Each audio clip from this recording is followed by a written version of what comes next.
Oh, hello everybody. How are we doing today? Well, welcome back. Happy Saturday to everyone. We will be speaking about Michael McKee and the Monique and Spencer Tempe case. How was everybody today? Good to see you all. And let you get in. For some reason, my intro video didn't work, but it's okay. We can just dig right into things today. Kelly, I hope you're feeling better. I'm sorry your antibiotics are making your stomach hurt. Can everybody hear me okay on the microphone? I have the volume turned down a little bit because it seems quite loud when I'm on a live and I sound like I'm screaming at at everybody. Just let me know if I sound okay. Oh, thank you, Robin. Thank you.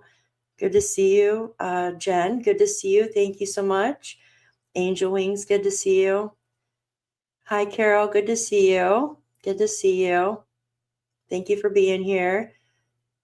Kelly, are you in the horizontal too? Hi, Angel. Good to see you. I know it doesn't tell me either. It doesn't tell me. Like sometimes it will, but then it doesn't tell me which one is horizontal or vertical. It's very strange. Hi, Snoop. Good to see you. Thank you for being here. Oh, thank you, Jen. Robin, I used some of that pink suave stuff in it because it's been like crazy today because the weather, and I had my hood on from my jacket. It just makes my hair go poof. Oh, thank you so much. Thank you. Thank you. I want to go, I want to just talk to you guys for a minute. So, this is another case. This is so dangerous what's happened, right? It's very sad, and I kind of want to just go through a quick timeline with you guys.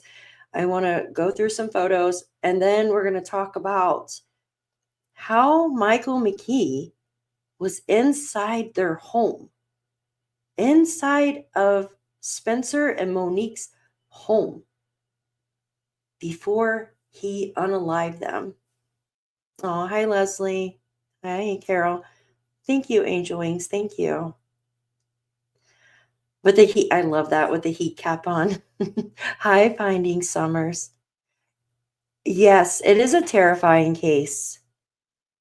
This guy, they were divorced for 10 years.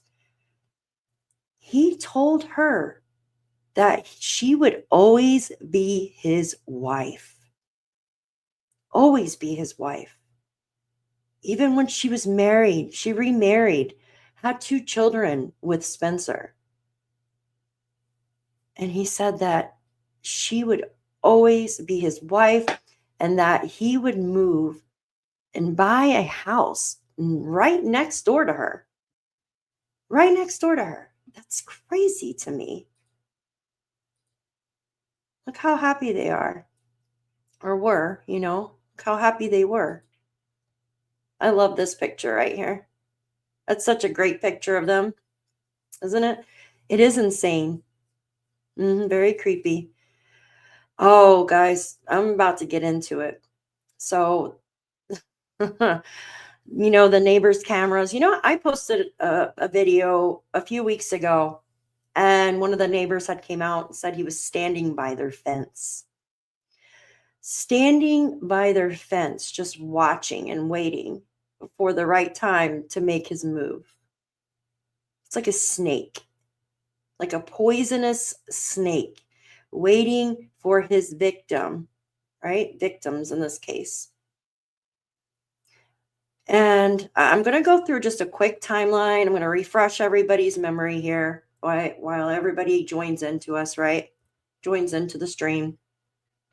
I welcome in everybody. If you are not subscribed to the channel, please think about subscribing to the channel. So in 2015, Monique McKee marries Michael McKee, a vascular surgeon. The marriage lasted around 2 years, right? But on paper, it lasted 2 years. But for them being together, it only lasted around 6 to 7 months because she got the hell out of Dodge. She actually had family get a U-Haul and get her out of there. And thank God she didn't have any children with this man. Thank God. So she probably thought she was free and clear of this guy. Free and clear. Hi, Crystal. Good to see you. He hit a basket case. There you go. Right there, Carol. Absolutely. Absolutely. Welcome in, everybody. Thanks for being here.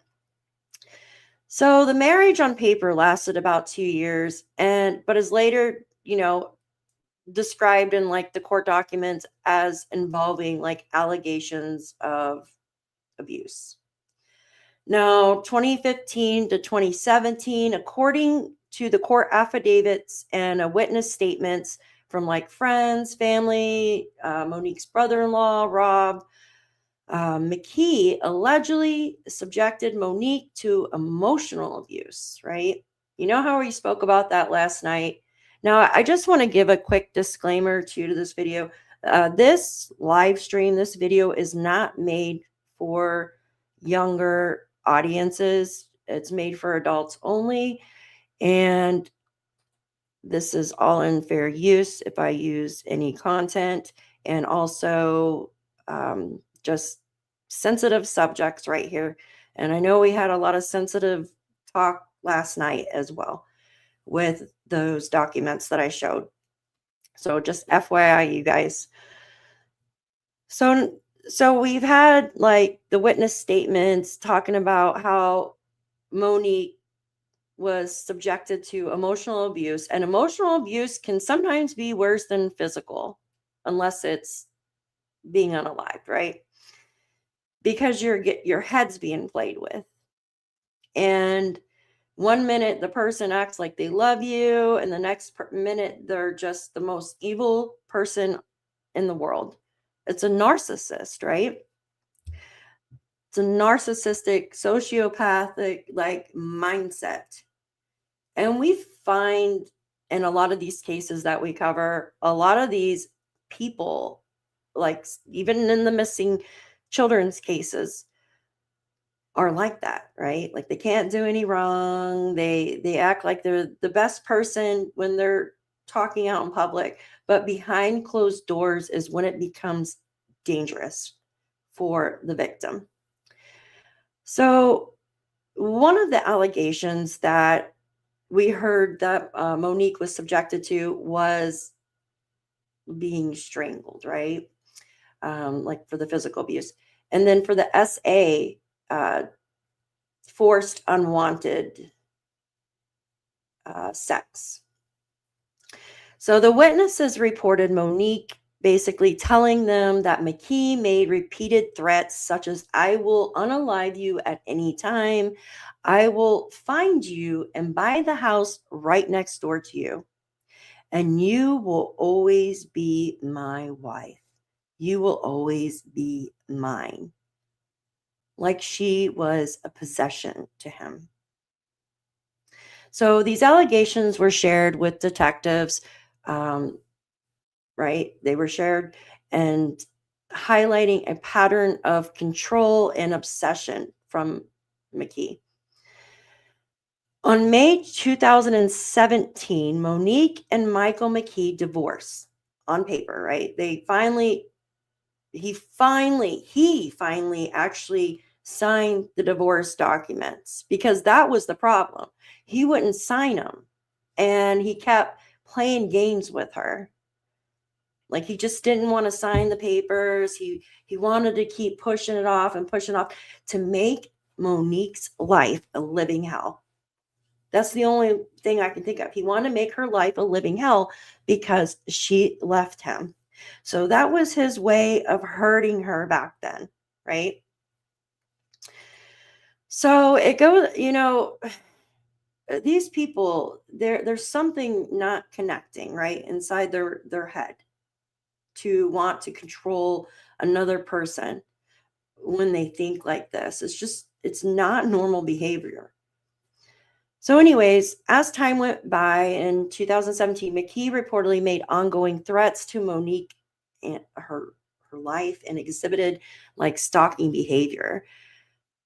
And this is all laid out in the court documents that I'm going to show you here shortly. I'm going to bring some more of these pictures up here for you. Got McKee here, and then Monique and Spencer. And I have a video in a little while. I'm going to show you where he's being booked, and you can kind of tell it's him by the way he's walking, right? Anyhow, McKee reportedly made ongoing threats to her, and friends and family noted that Monique was very fearful of him. One witness actually stated that it affected her to this day. Now, we heard that she was at a game, right? I'm kind of jumping ahead recently, and out with friends and stuff like that, and had to leave early because he was, I'm just going to say, aggravating. And she said it had to do with him. Like, she had to leave early from it. Why is he even, this guy, like, it makes me wonder, like, if he had been watching even before the 2 weeks. It seemed like he's been watching all along what she's been doing, in my opinion. So no formal police reports were actually filed during these times, right? But the claims formed the basis for suspecting Michael as a suspect in this case. So Monique never filed any complaints or anything, but she did tell friends and family about it. And remember, like in the beginning, how we were talking about, hi, Kim, good to see you. Remember how in the beginning we were talking about the colleagues of Spencer? And we were all like, oh my gosh, they were really adamant on finding out why Spencer was late to work. Well, knowing that they have so many friends, right? They're friends with everybody, it seems like. That tells me that some of these colleagues, or maybe all of them, might have known about these allegations concerning Michael. Maybe that's why they were so adamant, right? Like on checking on these two. Hi, True Crime Rewind with Renee. Good to see you. December 6th. And yes, he was around the house. Absolutely. December 6th. That was the date they were out. Absolutely. Hi, AJ. Good to see you. So it goes, it's really sad. It's terrifying to know that this guy is sitting there just watching and waiting for the time to strike, like a snake. It's just like a snake, a poisonous snake. So around December 2020, Monique marries Spencer, and he's a dentist from Mason, Ohio. They settled in a home on the 1400 block of North 4th Street in Weinland Park neighborhood of Columbus, Ohio. The couple has 2 young children, both under the age of 5 by late 2025, and builds a family life. Spencer practices dentistry, and Monique is described by loved ones as a joyful mother and an avid baker. Monique reportedly blocked McKee on all platforms to avoid contact with this guy. Now, in 2020 to 2025, this has already been 10 years, right? Since she married and divorced McKee. Allegations of McKee's obsession persist.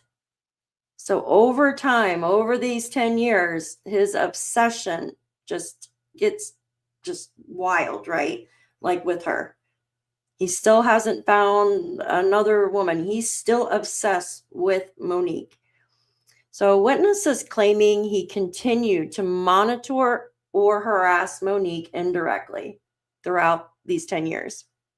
The court documents imply this fueled jealousy, though no specific incidents are detailed until late 2025.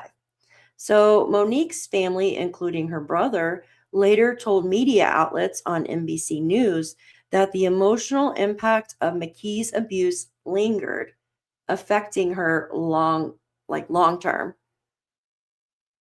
I couldn't imagine being on edge constantly, you know, knowing and just having the feeling of someone lurking. And especially if you have two babies at home and you have this man, I'm not even going to call him a man, he's a monster, just watching everything you do. Like you could just, I would be afraid to go outside. I would be afraid to go outside because I'm like, is this guy like watching me go to the grocery store, or is he looking in my windows? Like that's how it makes me feel. It creeps me out. And I'm not the one who went through this. So, December 6, 2025, while Spencer and Monique are away out of, I think it was, wait, it wasn't out of state. Was it out of state for the football game? Michael McKee is allegedly captured on surveillance video lurking outside and entering the property on North 4th Street in Columbus. So while they're away, early December, he is lurking and entering their property. Now, it still has not been confirmed, from my knowledge. Like really, it says he didn't break in their home, right? He didn't, there was no forced entry. So the court documents, the unsealed affidavit states he spent several hours inside the home property with no forced entry noted, then left. His phone reportedly showed no activity for 17 hours around this period, and vehicle tracking data linked a car associated with him to the area. This is described as a prior break-in or stalking incident, consistent with allegations of ongoing obsession and threats. Oh, goodness gracious. You know for a fact when he was in their house for hours, he was digging through her drawers. He was looking at pictures, probably sleeping in their bed. I'm not freaking kidding. When someone is that obsessed with you, they will do anything to get close, right? And look, this is what fueled him. You know it had to have been to actually commit the crime, the unaliving, to be in her home and see pictures of her and her husband, her husband and children, and most likely get the layout of things. And it makes me wonder if he left a door unlocked or something. A lot never know what men like this are capable of until they leave them. I think Monique knew. Oh, yeah. It's terrifying. Absolutely terrifying. Yeah, he most likely was doing nasty stuff. It makes me wonder, now, true crime, Renee, did they say, they haven't said how he got in, right? They really haven't said. So I wonder, I always thought, I'm like, he has to know her birthday. And we know that there was a bunch of views. He was searching up their address. When you look on Google Trends, around November, what was it, November 17th or something like that, her name, address, it spiked up. And it makes me wonder, like, if he figured out their code or something to get in through the keypad or something like that. Do you have? Yes, AJ. Yes. Like Malaya. Yeah. Against her will. Absolutely. There are actually digital hacking devices for homes. Oh, okay. Hi, Pam. Good to see you. Hey, Daphne. These are my babies. I was telling you about the brown one passed last year. Your babies? Oh. No, they haven't. Thank you, Renee. Thank you. Yeah, Renee, here, I'm going to post so if you're following this case, I'm going to post the link to her Facebook group that she has been doing a wonderful job on this case. Give me 1 second. Let me post that in the chat. And give me just a second, guys. I'm a little slow here. If it'll let me pull it up, and then we'll continue on. She does a great job. All right. Come on, phone. You can do it. Oops. All right, guys, go follow this Facebook group here. There we go. She does a great job. Oh, I'm sorry. Oh, I see now, Sarah. Oh, they're beautiful. Oh, it's the babies. I love shepherds. German shepherds are the best. They really are. They're the best dogs.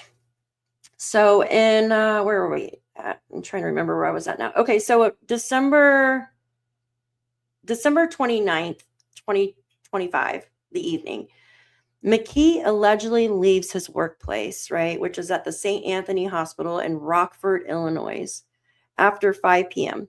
His cell phone remains inactive at his job for the next 17 hours. Investigators later allege he drove 450 miles to Columbus, Ohio, in what prosecutors describe as premeditated action tied to his history of the abuse, right? December 30th, 2025, or around 3:50 a.m. in the morning, McKee allegedly enters the Tempe's. Am I saying that right? Tempe. I can't never say the name right. I don't know why. Tempe's home. No forced entry reported at all. So the armed with firearms, right? He has the firearm and he has a silencer. So like a noise suppression device on his firearm. I hope I don't get in trouble for saying that. So he fatally unalives Spencer, 37, and Monique, 39, multiple times in their second floor bedroom. The couple's 2 young children sleeping nearby and a family dog, they're all unharmed, right? He left the dog and the 2 children. McKee flees, right? He flees. We saw the surveillance video of him walking. And then reportedly driving back 450 miles back to Illinois. No firearm is left on the scene, and prosecutors link this to the pattern of alleged abuse and threats. Now, to later that morning on December 30th, Spencer fails to arrive at work. And a well-being check is requested. Remember his coworkers, his colleagues calling, and they were very adamant on finding out what was going on there. So I think they knew a little bit about this is just my speculation. I think they knew a little bit about what was going on with her ex-husband, Monique's ex-husband. And Columbus police later discover the bodies. Remember, they went to the wrong house at first, but then soon after they were called back and went to the correct house and discovered the bodies. The deaths ruled as a homicide, not murder or them unaliving themselves. I'm just going to say it like that. Friends and family immediately tell investigators that they suspect McKee due to his history of threats and abuse, emotional and physical, and SA and obsession. Police released surveillance footage on January 5th of an unidentified man, later identified as McKee, in the alley near the home between 2 and 5 a.m. Oh, goodness. When you know it's a monster, take steps to protect yourself. Absolutely. Thanks, guys. No, the dog didn't used to be his. Oh, yeah, I agree. He's toast. I absolutely agree. Yeah, you're welcome, Renee. Thank you for being here. Okay, so it goes on to say, reading through the timeline, on, goodness gracious, I always lose my spot because I don't have my glasses on. January 10th, Michael McKee, 39, working as a vascular surgeon in Rockford, Illinois, is arrested on January 10th.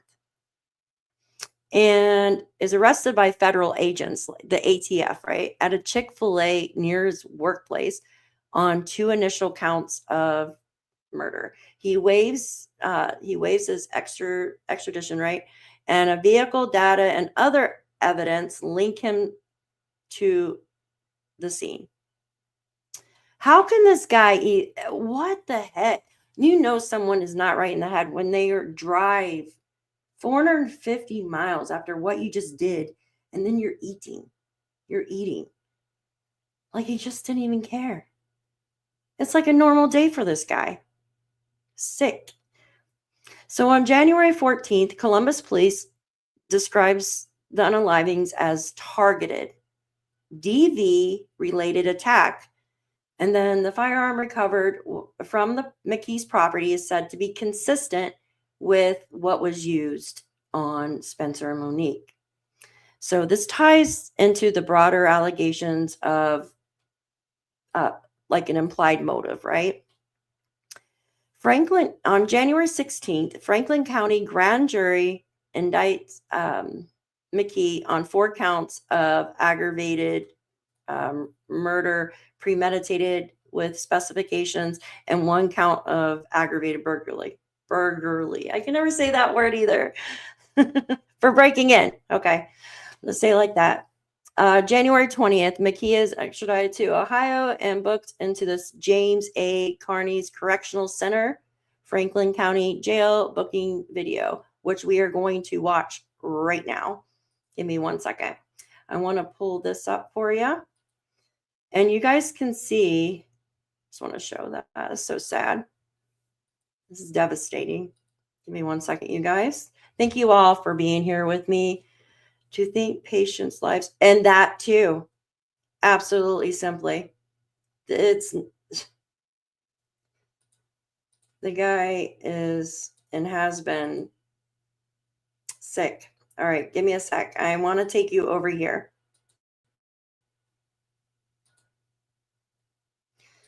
I'm going to do this so we don't freeze up, or I don't freeze up, not you guys. All right, 1 second. I can go here and watch him walk here. Ravi, we're getting a first look at Michael McKee's demeanor after being booked into the Franklin County, Ohio jail. The gun linked to the killing of his ex-wife and her new husband, found in his Lincoln Park home, according to Columbus police. In this newly released video, you can see Michael McKee escorted through the Franklin County, Ohio jail, officers patting him down as he yawns, seemingly nonplussed. McKee was found and arrested in Rockford, where he worked as a vascular surgeon, charged with shooting and killing his ex-wife, Monique Tepe, and her husband, Spencer, in December, extradited to Ohio days after his arrest. This is a completely different setting than what he was used to there in Chicago. Retired Columbus detective Jay Fulton spent 17 years working homicide. I think he thinks he's the smartest person in any room he walks into. He seemed bored by the extradition hearing in Illinois. He seemed uninterested in his video arraignment. A Franklin County grand jury indicted McKee on 4 counts of aggravated murder and aggravated burglary, McKee pleading not guilty to all charges.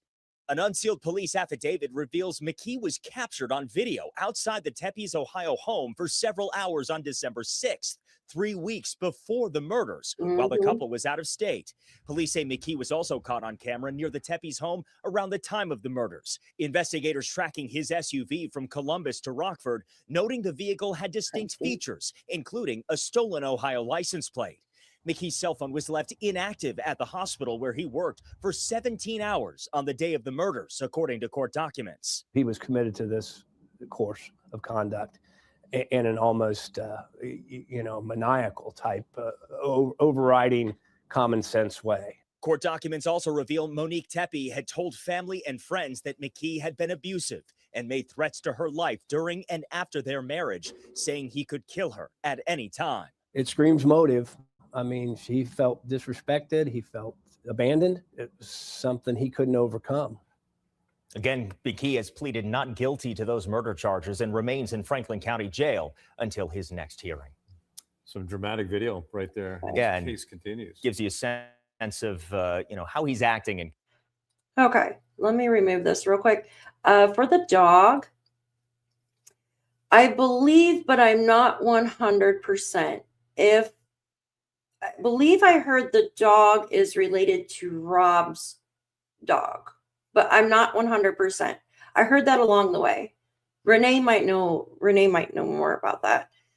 But if it was a dog they got it for that loan, you're talking about the miscellaneous loan, and if she didn't pay it by a certain time frame, he would add on. I'm right. Thank you, Renee. Thank you. I try to remember, and I'm like, I think it was from.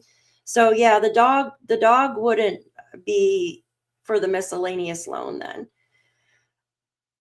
Knowing this guy, how out of his mind he is, he probably just made something up. And he said that he would charge this crazy amount of interest, like a bad credit card, interest rate on her if she didn't pay it by a certain time. All right, give me 1 second. I want to go through the rest of the timeline really quick, if you don't mind. And then we are going to dig in to this. Give me 1 second. I want to just bring this up really quick while I go through this. Okay. StreamYard is so glitchy all the time. So that was him being booked in Ohio. That we just watched that video. And then currently, right, we're going in. So January 23rd into the timeline. So McKee appears virtually, right, in person in the Franklin County Common Pleas Court for arraignment. He pleads not guilty to all charges, and he books an attorney. Diane Menashe, I believe is how you pronounce her last name, waives bond, he remains held without bond in jail, and he faces life in prison, minimum parole eligibility after 32 years if convicted on top charges. This guy should never get parole or anything. I'm sorry. Just my thoughts. Excuse me. Okay, so January 27th and ongoing as of now. So the court documents, which we're going to go over in just a moment, the affidavit unsealed revealing detailed allegations, prior threats. Basically, he could unalive her at any time, right? He would buy the house next door to her. She was always his wife, and just emotional, physical, and remember the strangulation, SA, forced, unwanted, SA, I'm just going to say SA. December 6th was the home entry, the stalking, phone inactivity, vehicle tracking, and overall obsession with her. And then media reports like ABC News, NBC, Fox, local outlets cover these extensively with family Rob, the brother-in-law. And he is speaking out about the long-term impact, right? And he is the voice for both Spencer and Monique. And no official motive has been released beyond like implied jealousy, obsession, DV, and the case remains ongoing and the trial is pending. So the trial probably won't be out for a while, probably like a year or so. He's probably like the most narcissistic people. He thinks he was the victim of her. Absolutely. Like he's the victim because she left him, her leaving him. Ruined his, exactly. Ruined his life. And he can't take accountability. Absolutely. I agree. Yeah. The dog, definitely, I don't think. Did she take out a loan to purchase her engagement wedding ring with this guy? I'm not sure. I know it says that she paid like something like $3,500 for one and $2,500. Actually, didn't it come back to?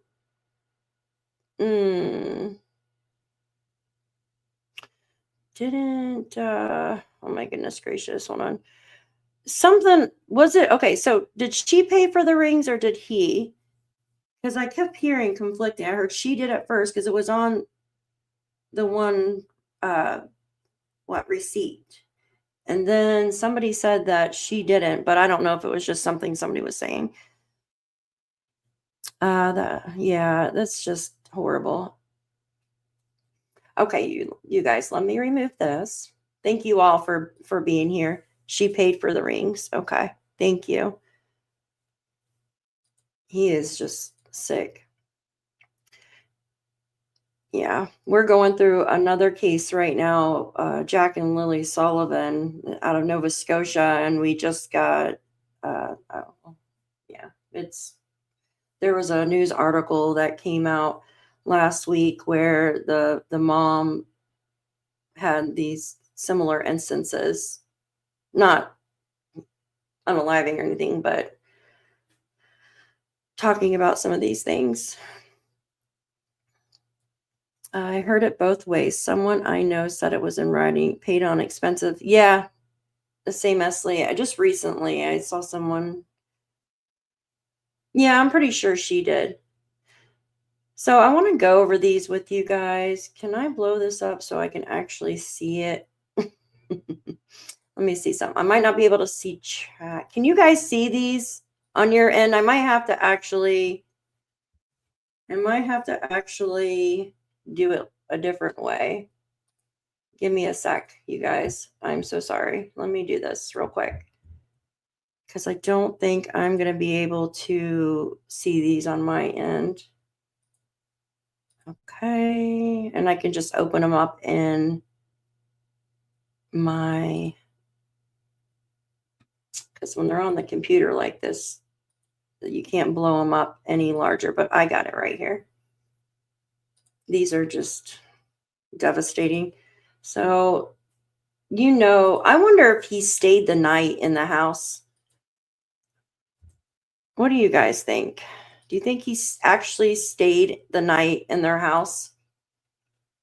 Not clear. Okay, I'm going to remove this. And I have them right here. I'm going to make them a lot larger. Oops, remove that. Give me a sec. Okay. This will be better. I can actually zoom in here. Let me remove that. And I can zoom into them here. I think I can. Eek. Why are they so small? Oh, come on. All right, give me just a second. Give me a second. I can go and get them larger. It's not working that way either for some reason. Give me a second. Because I don't want to open them that way. Okay. Yeah, for some reason, it's not. You know what? I could just do this. I can blow them up on my phone and then send them to my email, and that'll be better. For some reason, they're not large enough on. There we go. Okay. Goodness gracious. When I saved them on the computer, they want to be like the smallest print ever, even for me with my bifocals on. Okay, there we go. And let me just do this. Goodness. Okay, so all of those. Nope, right there. Electronics, you gotta love them, right? Okay, that should work. Sorry about that. Hi, darling. Good to see you. Thank you all for being here. Okay, let me remove this. Now we'll be able to see him in just a second. I'm just waiting for my computer to upload here. There we go. Whoa. Okay, there we go. That's perfect. That's bigger right there. Hi, Robin. Sorry if I missed this, but do we know how he got into their home yet? No, they have not actually said how he got into their home. The police have only said that there was no forced entry. I know Nancy Grace and they got in through a window, but that has not been confirmed by the police station yet. So you know what I mean? And I don't want to put out. Now we could speculate like how he got in, right? Maybe he did use that, or I think he learned a code to get in.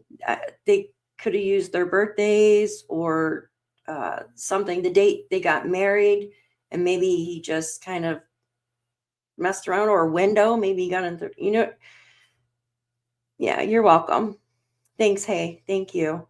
Okay, so these are the documents here.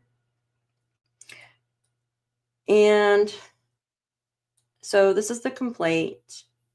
It's filed January 11th. Just says this is the arrest warrant here. And then let's go to, sounds like someone's mowing their grass outside. Let's see. Did I click on the same thing? Hold on. Okay. This is what we want to read here. Is this it? Okay, this is it right here. Okay, I have personal knowledge of the facts listed in the statement of facts that I was involved in the underlying investigation and or arrest. Okay, so everybody can see this, right? I'm surprised they didn't put out that video of him. Didn't they suspect the ex from the beginning? Surely they're all friends and family, we're telling. So on December 30th, 2025 at 9:57 a.m., Columbus Police Patrol officers were dispatched to 1411 North 4th Street on a check on, like a well check, right? Dr. Spencer Tepe, who had not shown up to work. Officers arrived and found Dr. Tepe and his wife Monique deceased inside, suffering from the how do they say this? The pew wounds, right? I don't know why YouTube doesn't let me say certain words. It goes on to say 2 minor children were found inside the home unharmed. Columbus Fire Medic number 7 responded and pronounced both the victims deceased at 10:11 a.m. Columbus Police Homicide Unit Team 2 was responded and initiated an investigation. Early on in the investigation, detectives were advised by identifiable friends and family of Monique, and that Monique had told them her ex-husband, Dr. Michael D. McKee, had been abusive and had made numerous threats on her life during and after their marriage. An identified witness told detectives that Monique had shared an allegation against Michael McKee of forced, unwanted, I'm just going to say SA, and strangulation. And then it goes on to say another witness told detectives that Michael D. McKee had told Monique that he would unalive her at any time and would find her and buy the house right next to her, and she will always be his wife. During the investigation, detectives were able to identify a suspect through the neighborhood surveillance This suspect was tracked to a vehicle which arrived just prior to the homicides and left shortly after the homicides. Video of this vehicle and very distinct features allowed detectives to identify both a stolen Ohio license plate as well as an Arizona license being displayed on it at different times. Further searches showed this vehicle to be associated with a past address of Michael McKee, as well as his current work address in Rockford, Illinois. Additional video was obtained and showed McKee in possession of the vehicle prior to and after he unalived them, Monique and Spencer. So, wow. It breaks my heart too. Oh, Robin, I want one of those so bad. I think that video was shown on purpose, looking for more people to speak out. Oh, I agree, Renee. Because if they already knew, they wanted more people to come forward. Absolutely. I agree with that. So that vehicle, now I know there's been rumors that someone was saying it was his, but it's not his. So that's another one that I've been trying to figure out. If they say it's a vehicle associated with him, doesn't say it's actually his vehicle. Yeah, Betty, I agree. I wonder if this guy took a selfie of himself at the scene. Yeah, you would think, Simply Real. He probably did. He was in their home for hours, it says. Their home for hours. That's crazy. So he was just living his life in there. Probably looking through all their photos, using their restroom. He might have even ate some of their food. He was probably pretending to be Spencer. That's what he was probably doing. He was probably pretending to be Spencer, like be Monique's husband. That's just creepy. That's sick. And I wonder if the dog was there or if the dog went with them. Like, do you think he got, like, if the dog was actually there when he broke into their home, do you think like he got the dog used to him? Yeah, I heard that, Joan. I did hear that. He seemed like the type who would, I'm sure Ellie has, oh yeah, I'm sure they do as well. He probably been there for a while. Absolutely. I wonder if he was altering something to be able to get back inside. Yeah, maybe. It's just sick. So this is some more information. It goes on to say that this affidavit in support of probable cause, right? Detectives also recovered video of the same suspect entering the curtilage. Is that how you say it? Curtilage? Curtilage? So that would be inside the fenced-in area, right, guys? Is that right? Probably a video of them too. A doodle dog is not going to protect you. Probably licked the intruder and became best friends. Oh, my dog definitely would. But still, though, I mean, still gonna bark and stuff. So that's why I was wondering if maybe if the dog was there. But still, dogs need constant care unless they had a dog sitter come in while they were gone. Maybe. Oh yeah, the kids were home. They were asleep that night. So this right here. So he was inside the fenced-in area, right? On December 6th.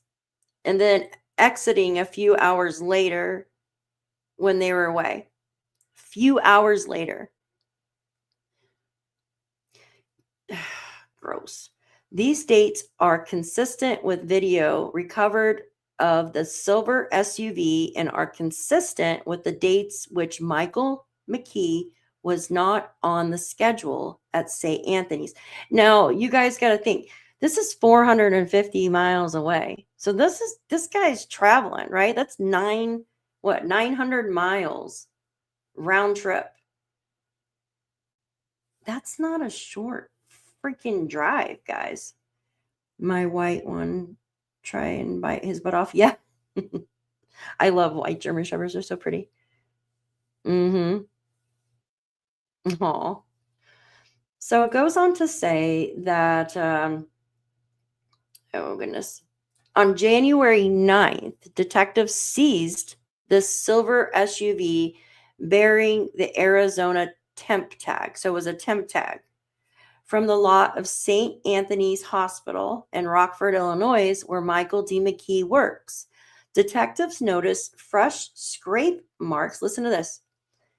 Detectives noticed fresh scrape marks on the window where the sticker, right, which had been on the vehicle prior to him unaliving Monique and Spencer, had been hastily removed, just to get rid of it, right? Because he didn't want to be, I don't know, removing a sticker is not anything, but I know he was changing tags, right? But still, come on, you have to change the color of the vehicle and everything.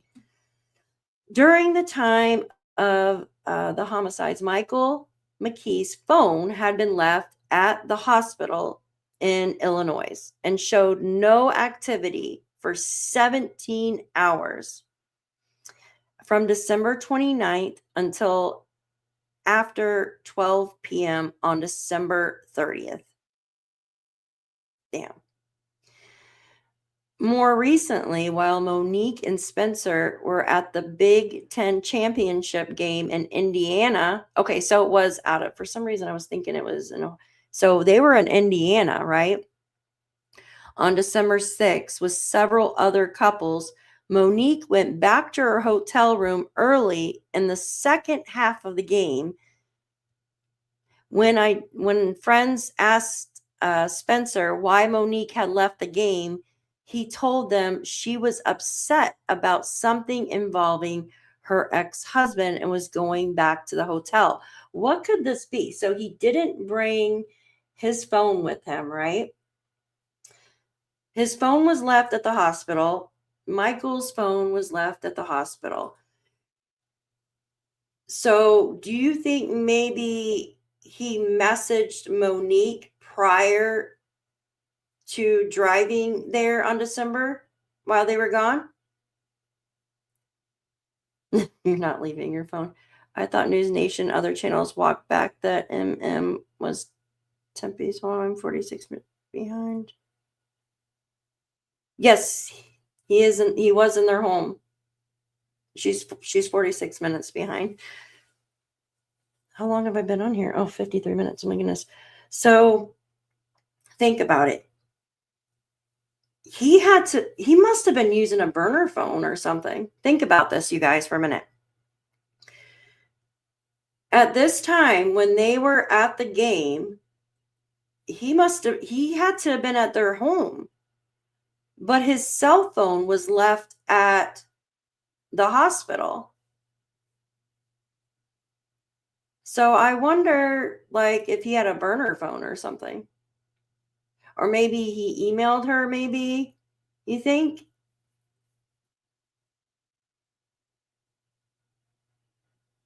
Yeah, we're talking about the first time he was in their home.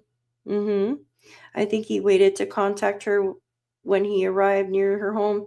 I wonder what he said. I'm standing here watching you or something. Oh my gosh. I wonder,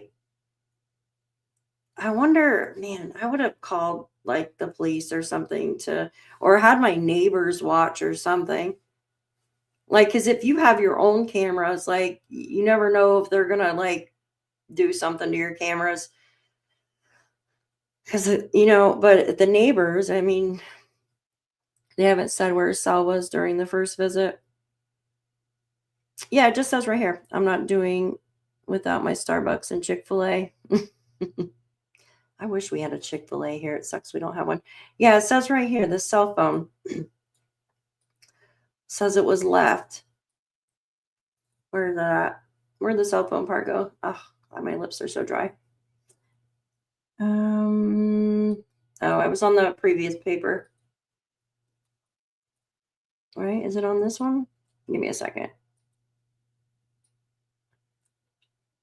The previous one with the phone. Hold on one second. Maybe did I read it wrong? The cell phone. Give me a second. I'm looking for.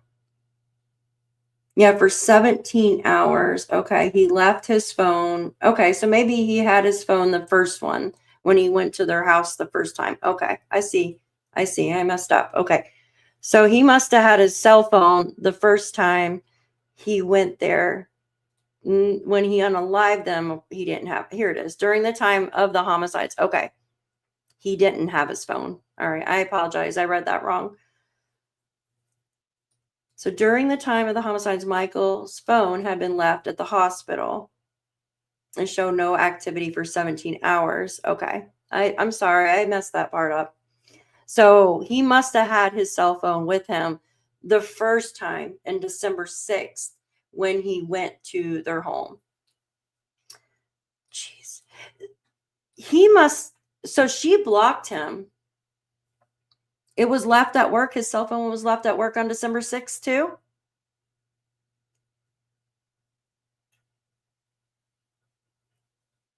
Oh.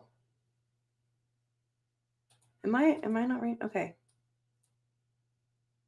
So he left his cell phone.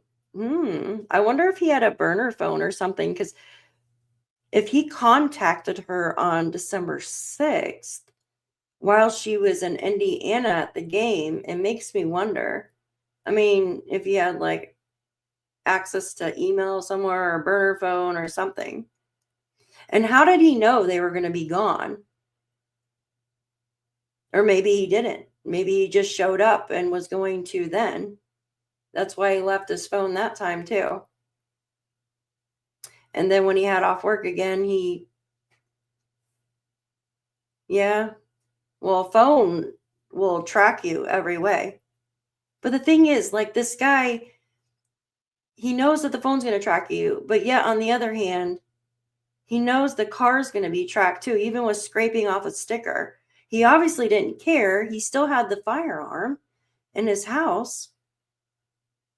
Like, hello. You know what I mean? I haven't heard that anywhere, but if he called, maybe she had a house phone that, he could have called. But the thing is, like, if he called from their house phone while he broke in, that would have alerted them to call the cops though, right? I think he may have had another number, either a phone or text now number or something. That would make sense. That would definitely make sense. Or a burner one. Oh gosh, please guys, you always start talking about food when you're in here and it makes me so hungry. That would scare her even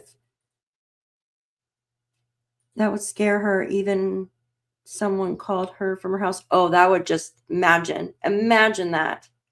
So what do we think? I got a question for you guys.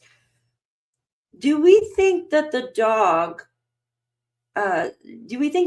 was there? I know now dogs have to be taken care of daily, right? They're not like cats where you can go somewhere for a day or two and your cat will be fine. Your dog has to have someone to come watch them, take them out every couple hours, feed them, exercise, right? So, like, how did he know nobody was inside the home if they were gone? Like, did he know for a fact that they were actually out of state at a game? Or was he planning on unaliving them on December 6th? What do you think? When is their wedding anniversary? It's December 5th, right? I can leave my dog for a day and have my kids come Oh my gosh. My dog, if I left her, when I leave her for 30 minutes, she's nuts. But she's like Velcro. So do you guys know what their wedding date is off the top of your heads for Monique and Spencer? Is it December 5th? I think. I know it's in December. Here, I can just Google it real quick. Anniversary was on January 30th? I thought it was in December. Thank you. Well, Spencer was with her though at the game, so that's why I was like, "Are you going to bring the dog with you?" I mean, some people do. I mean, just leave the dog in the hotel or the friend's house while you're at the game. Velcro, yeah, Velcro dog, bug their house in the same way. Yeah, you know what? He might have. I mean, we haven't been told of that. He might have put like microphones or like nanny cam or something in their house. I think the plan was December 6th. He didn't want them having holidays together. I think you're right. I agree with you. I absolutely agree with you. Yes, December 13th. Didn't I just read that? I'm such a. Yes, December 2020 is when they got married. Right? Yes. Thank you. Okay, so he wanted to he did not want them to have another wedding anniversary. And he wanted to do it before Christmas. It had to have been. So he got there. My gosh. I just wish they would have got more security or something. Like after him contacting her while they were in Indiana, I wish there was something like she could have got something to like where would have caught that sucker. So this would have never happened. But you think that you're so safe in your home, like nothing can ever happen to you, right? Behind locked doors and stuff. But if someone is that crazy to get to you, they'll get to you. We take ours to the beach with it. Yeah. And my dog likes the beach too. And a larger family celebration on January 31st. Thank you, Annette. He was probably online friends with some of their Facebook. Yeah, he could have been. Absolutely. I know she absolutely blocked him from social media. Hi, Woman's Warrior. Thank you. Good to see you.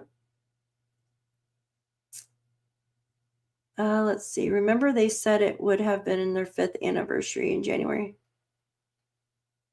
The legal wedding, December 13th, 2020. Here. I just read it on the timeline. I know that they were having hold on one second. Give me a second. Hold on one second. I'll make sure. Okay. Thought it was in December. Give me a second. 2020. They married on December 13th, 2020. Yeah. And a private ceremony at home from their obituary. And they later held a larger vow exchange celebration on January 31st. So everybody's right. So married December 13th, 2020. And then, yes, absolutely, there you go. Larger ceremony. Thank you guys. You guys are awesome. So think about it. He showed up December 6th, you guys. December 6th. And he wanted to do it then, I think. Marriage license issued December 10th. Spencer's birthday, December 9th. Oh my gosh.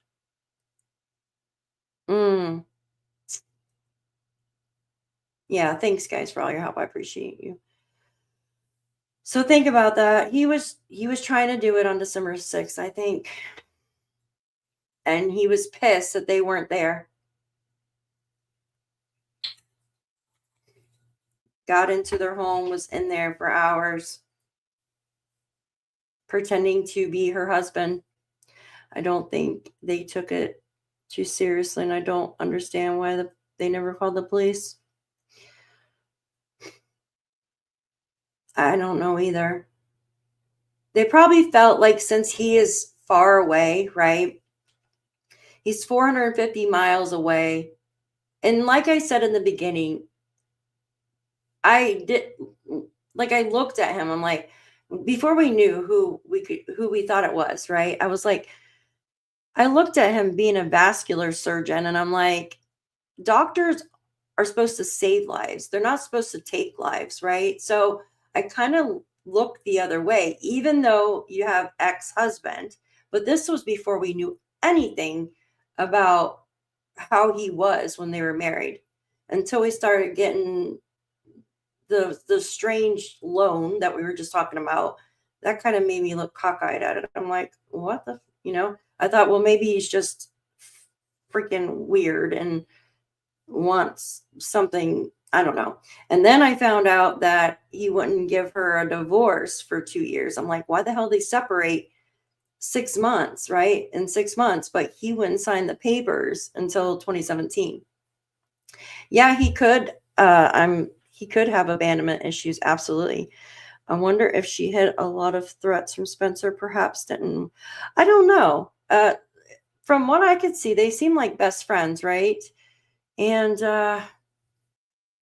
I felt like the colleagues of Spencer's actually knew a little bit of what was going on. That's why they were so persistent on trying to find out, like, why is he not at work when it only an hour had passed, right? When I heard how she left him, I thought, boy, that sounds familiar, because yeah, you have to leave like a thief in the night.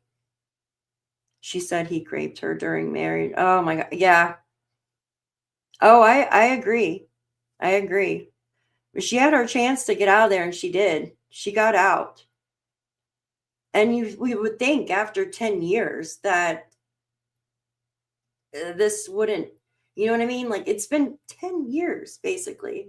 Well, from the divorce papers, so 8 years, right? 2017 to 9 years, I guess. But the thing is, like, you wouldn't think that they would come and hunt you down. Even might just, yeah, they're freaking psycho, like, stay away.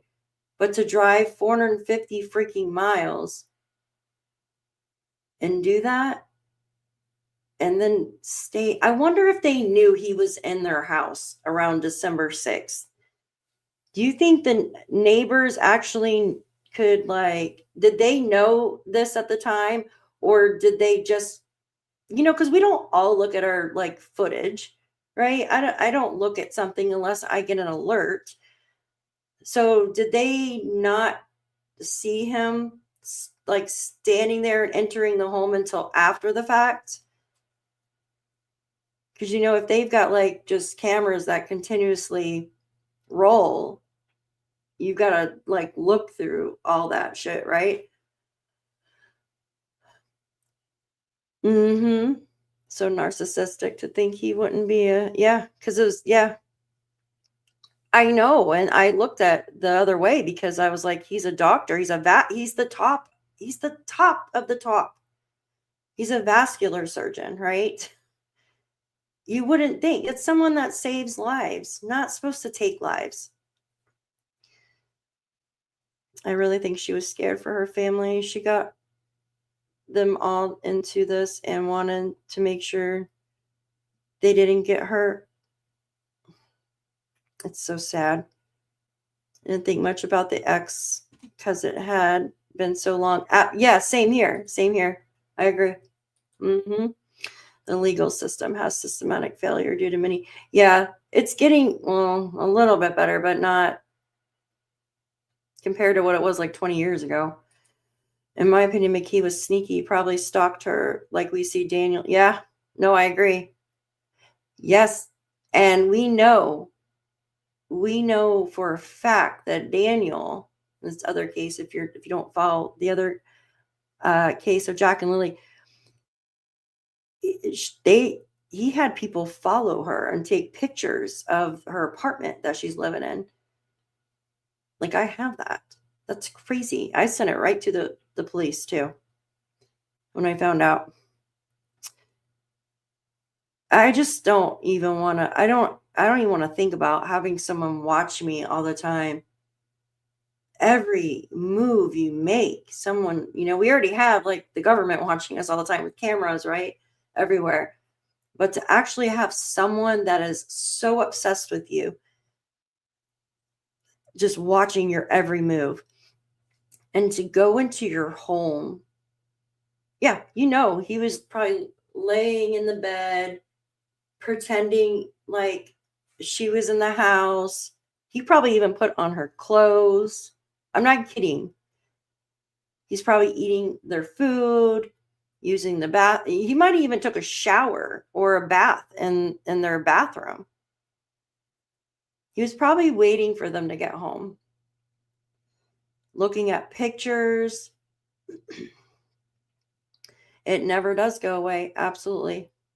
Absolutely.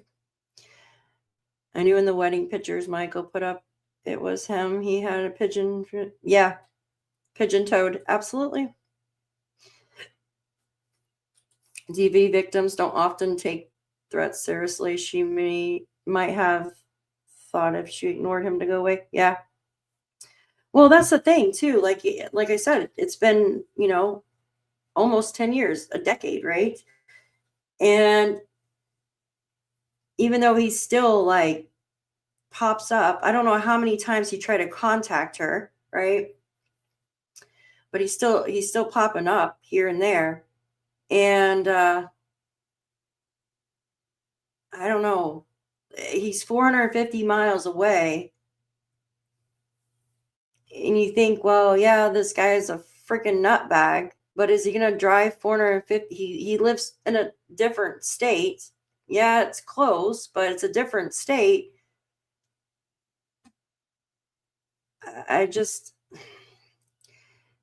Yeah, he had a mission on December 6th, absolutely. Or he wouldn't have drove 17 hours. I can't believe the police report wasn't made. Also, what about the house alarm? Yeah, it doesn't say an alarm went off or anything. It doesn't say anything like that. I feel she got an alert. That's why she left the game early and went to the hotel room. Well, it says here that he actually contacted. One second. Do you think maybe it was alert that showed him on a camera or something? It just says more recently, Monique and Spencer were at the Big Ten championship game in Indiana on December 6th with several other couples. Monique went back to her hotel room early in the second half when the friends asked Spencer why Monique had left the game. He told them she was upset about something involving her ex-husband and was going back to the hotel. But the thing is, like would he have been on camera, like caught on camera, or maybe, I don't know. I don't know. You would think if he was caught on camera, the police would have definitely been called. But maybe they were. Maybe they were, and we just haven't found that information out yet. Like, it's backlogged. You know what I mean? Like, they're just not letting us know that. Oh, yeah. I know, simply. They never go away. I know it never stops. Changed my phone and number and moved across the country. It's sick. Sick. Like I said before, my sister's ex tried to, oh gosh. Oh, thank God. Thank God. Oh, yeah, 100%. Sniffing her clothes. He probably even try to put on her, you know what I mean? Well, I know he can't wear clothes. He's too big, but oh, gosh. Maybe he put on Spencer's clothes and pretend like laying in bed, like waiting for them to get home. He said, "You will always be my wife." So he was probably in there acting like her husband. Who knows? These people are like sick. He might have been in there making dinner for her when she got back, or who knows? Or hiding under the bed waiting for her. Just creepy shit. Yeah, it's never a good thing. I wonder if he left DNA. Oh, I'm sure he did. Absolutely. Yeah, wearing her. Oh, you guys. He could have unlocked the basement windows. Yeah, absolutely. Hey, Justin, good to see you. Thanks for being here. He absolutely could have unlocked the basement windows for next time. I don't know, something in my, this is just me speculating. Like I said, something in my gut just tells me like he stalked them. He stalked her. I mean, when you look on the Google Trends, you can see it where all the searches and the wedding, right? If they would have used their wedding date as the code on the lock to get in, there you go. He would have known exactly how to get in.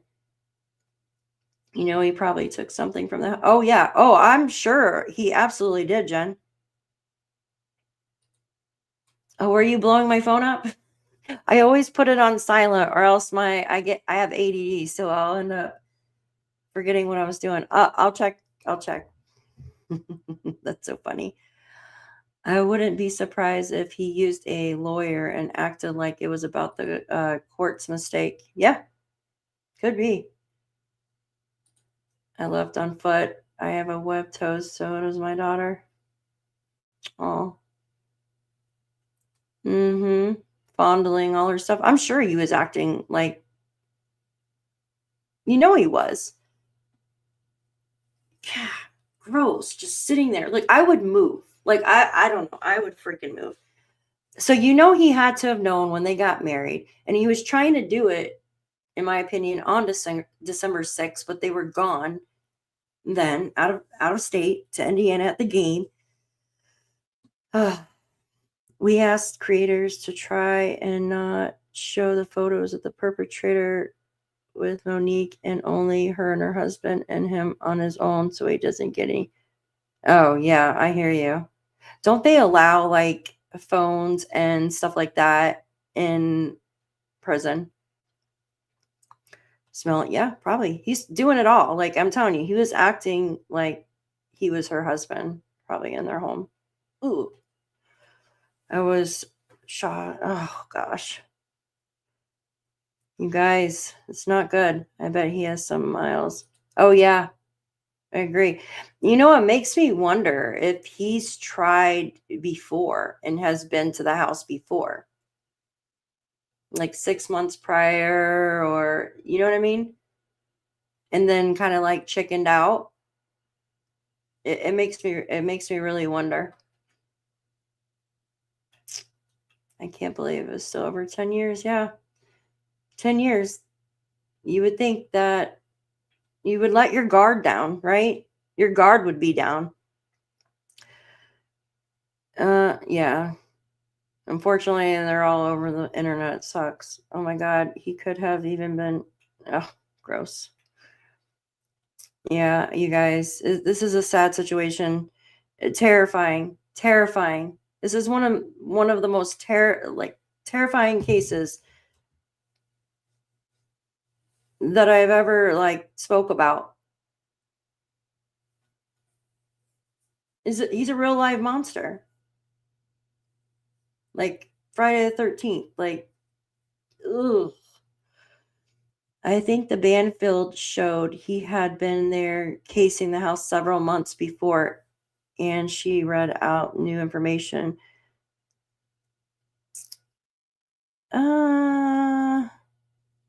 Yeah, December 6th he was there. I don't know of another time. I'm sure he's probably been there before. I wonder if they will ever find trophies that, yeah, I'm sure he has some. I don't know. Do we think that he had gloves on or anything? He acted like he was trying to hide that he was there and stuff, right? Like he scraped off the sticker on that one vehicle. I mean, off the one silver vehicle. He changed plates, like Arizona plate, and what was the other one? And then, but yet you have the firearm at your house. So it's like, dude's not right. I think they said they found DNA. I was thinking maybe the bullet casings. Yeah, they found the casings, the shell casings. You guys. Yes, we absolutely do. He is a weirdo perv. He's sick. He is sick. Hi to those who have said hello. Oh, I'm reading your comments now. Yeah, you guys, it's just a terrifying situation. Let's see. They don't allow phones in prison, but some inmates have them still. They have tablets, but can't do normal stuff on. Oh, okay. Tablets. Thank you. I'm behind in the chat. Thank you guys. I appreciate you. Yeah, they probably only give them less than what it's probably locked down like a child's tablet, probably.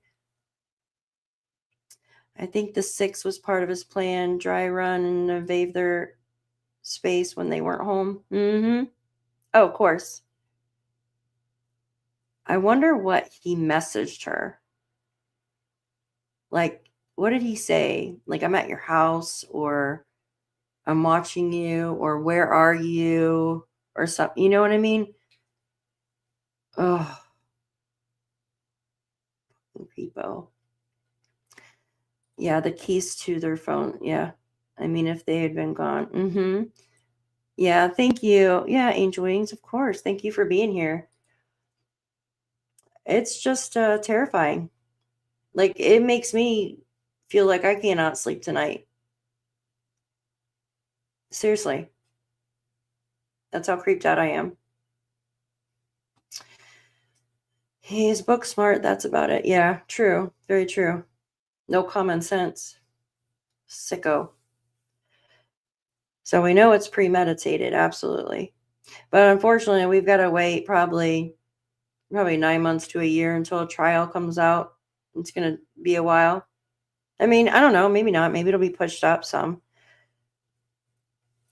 In 1997 on his radar. Yeah, they will always have their eyes set on one person. It's like these people, they look for their victim. And, oh, there was something else I wanted to show you real quick. This is actually, where did I find this? It's like a checklist or whatever I found. Give me a sec. Let me see if I can find it real quick. It's like a danger assessment. Where did I find this at? I watched this. Of course, it's really small. You know what? Let me remove that, and then I will. Hold on one second. Why is it so small? Give me a second. I want to read this to you guys real quick. It's a danger assessment form. Where did I find this? I don't want to blow it up and read it to you guys, but it's so tiny. 1 second, please. I don't even know where I got this. Oh, right here. Actually, I got it on this. I didn't realize. Okay, give me a second. I'm going to blow it up for you. Yeah, I watched this. What was it? Like, I don't even remember what it was called. It was years ago, where these perpetrators will they will pick their victim just by the way they like women, how they carry themselves, how they walk, how they talk. They'll pick their victim like that. It's fucking crazy. All right, let me pull this up. I'm going to remove it off here. Now I know I can't read stuff on there, so I'll just have to do it like this from now on. All right, 1 second. There we go. Actually, I got this off of the Facebook group. This is pretty cool. So this is a danger assessment form, you guys. And here we go. Oh, yeah. Thank you all for being here. I appreciate you. I'm just going to go through this real quick. So, a danger assessment tool. The danger assessment tool was developed in 1985 and revised in 1988 after, what does it say? The validity studies were done. Hold on one second. Completing the danger assessment can help a woman evaluate the degree of danger she faces and consider what she should do next. Practitioners are reminded that the danger assessment is meant to be used with a calendar to enhance the accuracy of, I'm just going to say, battered woman's recall of events. So I'm just want to read through this for you. Hopefully you can see it. So several risk factors have been associated with homicides, both like batterers and women in research conducted after the unalivings have taken place. We cannot predict what will happen in your case, but we will like you to be aware of the danger. I'm just going to say that. And it goes on and it like gives you like 1, 2, 3, 4, 5 here, right? And it says like slapping, pushing, no injuries or lasting pain. And then punching, kicking, bruises, cuts, or continuing pain. 3, beating up, severe contusions, burns, broken bones. And then 4, threat, use of weapon, head injury, internal injury, permanent injury. And then 5 is use of weapon, wounds from weapon. And it says mark yes or no for each of the following. He refers to your husband, partner, ex-husband, ex-partner, or whoever is currently hurting you. And it goes through these checklist right here.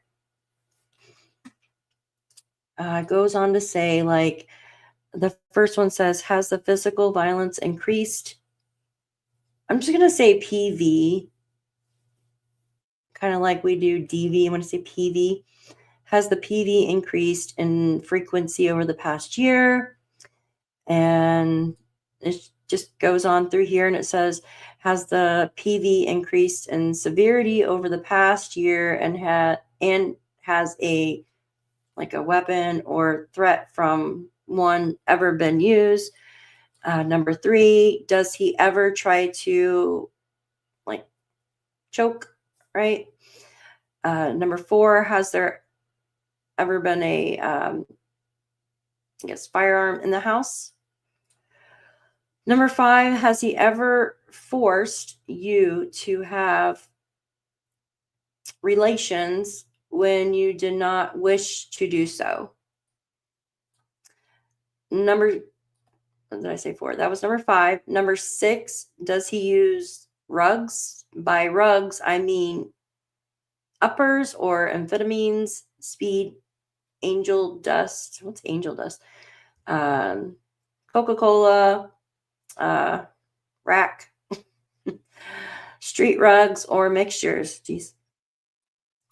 Number 7, does he threaten to unalive you, and do you believe he is capable of unaliving you? Number 8, is he drunk every day or almost every day? This is in terms of alcohol. Number 9, does he control most or all of your daily activities? For instances, does he tell you who you can be friends with, how much money you can take with you shopping, or when you can call or can take the car if he tries, but you do not let him? Number 10, have you ever been hurt by him while you were pregnant? And then it goes on to say number 11, is he violent and constantly jealous of you? For instance, does he say, if I can't have you. No one can. Number 12, have you ever threatened or tried to commit S? Has he ever threatened or tried to commit S? Is he violent towards children? Is he violent outside the home? So it's like a checklist and yeah, with both of the cases that we've been going through, we can almost check like every single box off here. The 911 call from Spencer's boss that they couldn't reach Monique either. And that was even more concerning. Yes, you are absolutely correct. It was very concerning. They had to know a little bit, in my opinion. Renee says if they're going through a valley in their life or they're single moms. Yeah, you guys. Adrenaline would have been racing to drive back. I wonder, how did he drive back? Think about that. Like, did he have like road rage on the way back and like try to run over everybody? You know what I mean? Hi, Blue Jay. Good to see you, honey. I can't get out of my mind. Did he wake them up? I don't know. Spencer was found by the bed. Yeah, that's what we heard. I don't think they were asleep. He wanted them to know he was there. It's hard to tell, right? It's hard to tell if, maybe Spencer heard something, or maybe the first like shot didn't, and he got up, tried to get up, maybe. I don't know. It's hard to tell. Where does it say he left his phone at home on December 6th? I know he left his phone at home on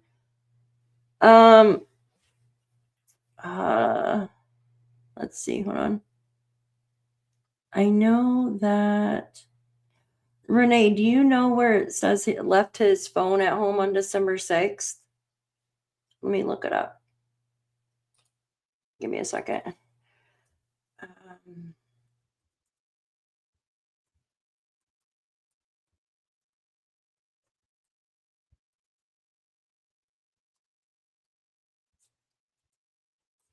Give me a sec.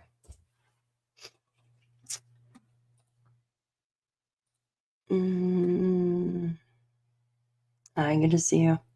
Yeah, my stream keeps freezing too. I think, yeah, he tried to do it on December 6th too. Okay, the prior incident where McKee was allegedly captured on surveillance entering the home, right, for several hours while the couple was away at the Big Ten championship game. It says the documents don't mention it being left behind or an act that McKee was reported. I don't know if someone heard from a family member. Did anybody hear from a family member? The affidavit says it. Hold on, let me pull the affidavit up again. I just see it for, give me a second. I thought it was for the, hold on one second.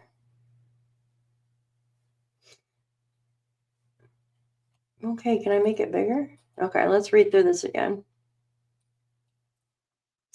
All right, this is just the arrest warrant. Give me a second. That's the arrest warrant. All right, this was for December 30th. Hold on. I thought it was for. Do you know if this is the right page? Yeah. Hold on one second, guys. I gotta try to read this real quick. I'm just gonna read it over again. Because it's hard for me to like. Give me a sec. On December 30th, 2025, 9:57. So this is December 30th. Columbus Police Patrol officers were dispatched to 1411 North 4th Street on a check on the well-being. This is a check on the well-being. Officers arrived and found Spencer and Monique deceased. Okay. This talks about Columbus police initiated an investigation. Early on in the investigation, detectives were advised, okay, by the friends. Let's see. Made numerous threats. Okay. Trying to get to the part where another witness told detectives Michael and Monique could unalive her at any time, would find her and by the house next door. During the investigation, detectives were identified as suspect through the neighborhood surveillance. The suspect was tracked to a vehicle which arrived just prior to the homicides and left shortly after. A video of this vehicle and very distinct features allowed detectives to identify both stolen plates from Arizona and Ohio. Wait, what does that say on the bottom? Additional video was obtained and showed McKee in possession of the vehicle. Okay. Okay, is this the right one? Hold on. Second page paragraph 2. Thank you. On January 9th, wait. Okay, hold on one second. That's the second page, right? Hold on. I don't have the numbers on it. Third paragraph. I'm bad. Thank you. Okay, so this one, right? Okay, hold on one second. Make sure. During the time of the homicide, Michael's phone had been left. Okay, so this was the time of the homicide, left at the hospital in Rockford, and showed no activity for the 17 hours from December 29th until December 30th. Okay, here we go. More recently, while Monique and Spencer were at the Big Ten championship game in Indiana on December 6th with several other couples, Monique went back to her hotel room early in the second half when the friends asked Spencer why Monique had left the game. She was upset about something involving her ex-husband. So it just doesn't say if Michael left his phone on the 6th, but he left his phone on this date though. That's what somebody was asking. Let's see. Hold on. This one just says, yeah, it doesn't say anything about the phone. Doesn't say anything about the phone. Yeah, it just says he left his phone the day December 30th, right? The 29th and 30th, no phone. The 6th, he reached out to Monique because he was at their house when they were gone to a game. Oh yeah, he probably did everything inside their house. Yeah, he was there for hours. Like I said, he probably cooked food and everything. He took a nap in their bed. That's freaking disgusting. They definitely have premeditated though, I'm telling you. One strange thing to me is that this couple was so in love. Don't you think her husband would have left the game with her if she was? Well, maybe she said that she just needed to go back and like cool off or something, you know what I mean? And for him to stay. I mean, we weren't there. We don't know. You know what I mean? Like she could have been like, I'm just going to go back to the room and cool off because they probably didn't want to leave their friends there too. You know what I mean? By themselves. If they went with friends, it'd be kind of, rude to leave your friends. Just my thoughts anyways on it. Well, I appreciate all of you for being here. I am going to get off. I think it's getting dark, so I got to take the dog out, feed the dog, feed the cat. Yeah. I got to check on the chickens before it gets dark. Their water's been freezing in their coop because it's been so cold, and they have to have water. So I got to get like a metal pail for their water in the winter. That way I can put a heater under it. I get it, but if she was so upset to leave, I know my husband, yeah. Yeah, I know. I don't want to like think of why, but yeah, it's understandable. I see what you mean though. Yeah, thank you all. I appreciate all of you for being here with me. Thank you so much. And if you're not subscribed, please subscribe to the channel.